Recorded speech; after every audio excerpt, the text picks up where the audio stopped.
नमस्कार दोस्तों। तो आज इस वीडियो में हम बात करने वाले हैं शेयर मार्केट और म्यूचुअल फंड के बीच के डिफरेंस के बारे में। तो सबसे पहले बात करते हैं स्टॉक मार्केट के बारे में, जिसे कि शेयर मार्केट भी कहा जाता है। स्टॉक मार्केट में लिस्टेड कंपनी स्टॉक मार्केट के थ्रू लोगों से पैसा उठाती है ताकि वो अपने बिजनेस को एक्सपेंड कर सके।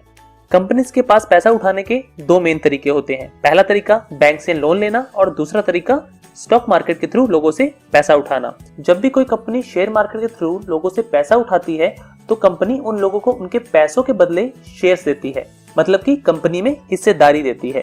तो लॉन्ग टर्म में कंपनी के परफॉर्मेंस के हिसाब से कंपनी के शेयर प्राइस बढ़ते हैं, जिससे कि लोगों को बेनिफिट होता है। तो ये तो बात हो गई शेयर मार्केट की। अब बात कर लेते हैं म्यूचुअल फंड के बारे में। म्यूचुअल फंड में लोगों से पैसा इकट्ठा किया जाता है और उसे क्लाइंट की पसंदीदा स्कीम में लगा दिया जाता है। हर म्यूचुअल फंड स्कीम के लिए एक म्यूचुअल फंड कंपनी एक फंड मैनेजर को अपॉइंट करती है, मतलब कि चुनती है, और वो फंड मैनेजर लोगों के फंड्स को स्टॉक मार्केट में या डेब्ट फंड में या फिर रियल एस्टेट फंड्स में या फिर जितने भी तरह के फंड्स होते हैं उनके अंदर इन्वेस्ट करता है, वो क्लाइंट्स के अनुसार। और उस इन्वेस्टमेंट में जो भी प्रॉफिट होता है उसे उन लोगों के बीच बांट दिया जाता है जिन्होंने कि उस फंड में इन्वेस्ट किया होता है। स्टॉक मार्केट एक इन्वेस्टमेंट व्हीकल है जिसमें आप अपने पैसे इन्वेस्ट करके कंपनी में हिस्सेदार बन सकते हैं। वहीं म्यूचुअल फंड एक फंड है जो म्यूचुअल फंड की स्कीम के अनुसार इन्वेस्टमेंट व्हीकल में इन्वेस्ट करते हैं। फॉर एग्जाम्पल, अगर आप म्यूचुअल फंड्स में इक्विटी म्यूचुअल फंड्स में इन्वेस्ट करते हैं तो आपका पैसा स्टॉक मार्केट में इन्वेस्ट किया जाता है। वहीं अगर आप डेब्ट म्यूचुअल फंड्स में इन्वेस्ट करते हैं तो आपका पैसा गवर्नमेंट बॉन्ड्स में इन्वेस्ट किया जाता है। वहीं अगर आप रियल एस्टेट म्यूचुअल फंड्स में इन्वेस्ट करते हैं तो आपका पैसा रियल एस्टेट्स में इन्वेस्ट किया जाता है। म्यूचुअल फंड में इसी तरह बहुत सी कैटेगरीज डिवाइड हैं, जिसके अंदर की आपको काफी स्कीम्स देखने के लिए मिल जाती हैं। अगर आप शेयर मार्केट में डायरेक्ट इन्वेस्ट करते हैं तो कंपनी के शेयर्स आपके नाम पे रजिस्टर होते हैं और आपको उस कंपनी में हिस्सेदारी मिलती है, मतलब कि ओनरशिप मिलती है। वहीं अगर आप म्यूचुअल फंड में इन्वेस्ट करते हैं तो आप शेयर्स में इनडायरेक्टली इन्वेस्ट करते हैं, तो उस कंडीशन में उन शेयर्स के ऊपर आपकी डायरेक्ट ओनरशिप नहीं होती है। स्टॉक मार्केट में इन्वेस्ट करने के लिए डीमैट अकाउंट कंपलसरी है। वहीं म्यूचुअल फंड में इन्वेस्ट करने के लिए आपको डीमैट अकाउंट की जरूरत नहीं पड़ती है। आप डायरेक्टली म्यूचुअल फंड की वेबसाइट या फिर किसी थर्ड पार्टी एप्लीकेशन से भी म्यूचुअल फंड में आसानी से इन्वेस्ट कर सकते हैं।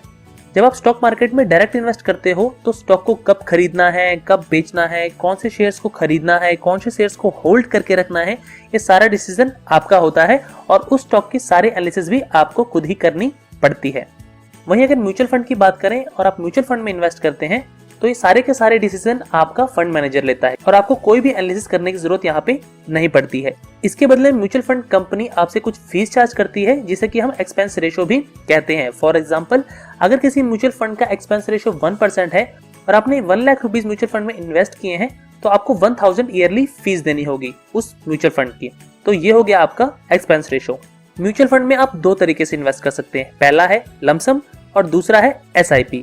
लमसम का मतलब कि आपको एक साथ पूरा का पूरा अमाउंट अपना म्यूचुअल फंड में डिपॉजिट करना होता है। वो डिपेंड करता है, 50,000 भी हो सकता है, 1 लाख भी हो सकता है, 5 लाख रुपीस भी हो सकता है।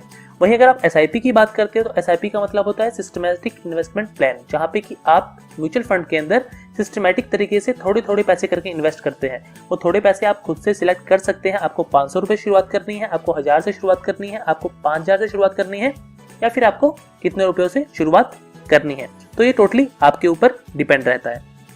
उसी तरह से स्टॉक मार्केट में भी आप चाहे तो एक साथ शेयर्स के अंदर पूरा पैसा अपना लगा सकते हैं, नहीं तो मंथली या फिर उस स्टॉक के नीचे आने का वेट करेंगे या फिर उस कंपनी की परफॉर्मेंस के हिसाब से आप उस शेयर में इन्वेस्ट कर सकते हैं। तो ये मेन डिफरेंसेस हो गए आपके म्यूचुअल फंड और स्टॉक मार्केट के अंदर। तो आपको इन दोनों में से इन्वेस्ट किस में करना चाहिए, अब बात ये आती है। तो देखिए, अगर तो आप स्टॉक मार्केट में इन्वेस्ट करना चाहते हैं तो आपको उसके लिए स्टॉक मार्केट की नॉलेज होना जरूरी है। कंपनी का एनालिसिस कैसे करते हैं वो आपको चाहिए, कंपनी की बैलेंस शीट कैसे पढ़ते हैं वो आपको पता होना चाहिए, और भी बहुत सी चीजें हैं जो कि आपको पता होना चाहिए स्टॉक मार्केट में किसी भी शेयर के अंदर इन्वेस्ट करने के लिए। वहीं अगर आप म्यूचुअल फंड्स के अंदर इन्वेस्ट करते हैं तो उसके अंदर सिंपली आपको अपने पैसे एक फंड मैनेजर के भरोसे पे छोड़ने होते हैं और किसी भी फंड की पुरानी परफॉर्मेंस को देख के आप उसमें इन्वेस्ट कर सकते हैं। तो वहां पे आपके पैसों का ख्याल आपके फंड मैनेजर के द्वारा रखा जाता है। तो अब आपके ऊपर है कि आप स्टॉक को कितने अच्छे से एनालाइज कर सकते हैं, और अगर आप नहीं कर सकते हैं तो आप म्यूचुअल फंड के अंदर पैसा अपना इजिली लगा सकते हैं। लेकिन अगर आप स्टॉक मार्केट के बारे में अच्छी नॉलेज रखते हैं और अच्छे से कंपनीज में इन्वेस्ट करते हैं तो आपको म्यूचुअल फंड के बदले स्टॉक मार्केट के अंदर काफी अच्छे रिटर्न्स देखने के लिए मिल सकते हैं। उम्मीद करता हूं आप लोगों को हमारा वीडियो पसंद आया होगा। ऐसे ही इंटरेस्टिंग वीडियोस के लिए हमारे चैनल फिनलैब को सब्सक्राइब करें और नई वीडियोस की नोटिफिकेशन के लिए बेल आइकन को प्रेस करें। तो मिलते हैं अगली वीडियो में एक नए टॉपिक के साथ, तब तक के लिए नमस्कार।